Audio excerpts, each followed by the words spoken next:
G'day, my name's Tomo and welcome back to another episode of Tomo's Tune-Ups. On this episode, we are talking about the all-important oil cap. So this will suit an A-series engine, whether it be a classic Mini or Moke, or even another vehicle. So there are 4 different types that Minisport offer to you, the customer. So what are they and why are there 4 different types? The oil cap is what you use to remove to add engine oil to the vehicle. So why are there 4 different types? Well, let's run through and have a look at the different types.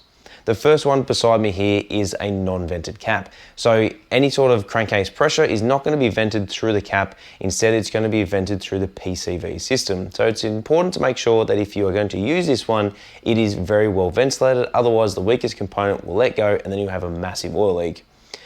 The next 2 are exactly the same. One is a genuine part, the other one is a non-genuine part. So the non-genuine is a little bit cheaper than the standard replacement factory OG type oil cap. And to be honest, depending on what you're after, you might as well go with the genuine type. There's only a couple of dollars difference between the 2. So for what it's worth, you're better off getting one that is of genuine quality, just to make sure that you're not going to skimp out and run the risk that this thing's going to block up. So these are a serviceable item, and by serviceable I mean throw it over your right shoulder and replace it. From memory, it does say to replace on some of the original ones every 3,000 or 5,000 miles. So over time they do become blocked, and it is worthwhile every couple of services just to get another one. For what it's worth, you might as well.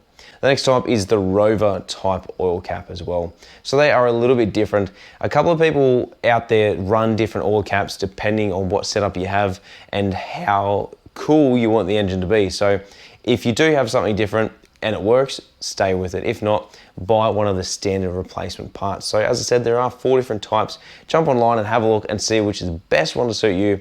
But in my professional opinion, I would definitely use one that is vented. That way you have a little bit of extra breathing space for any sort of internal positive crankcase pressure that's being created by the moving internal components of the engine. But make sure if you're not running it, you do have a good PCV system and is able to breathe properly. Make sure to check out that full range at minisport.com.au, and we'll see you right here on another episode of Tomo's Tune-Ups.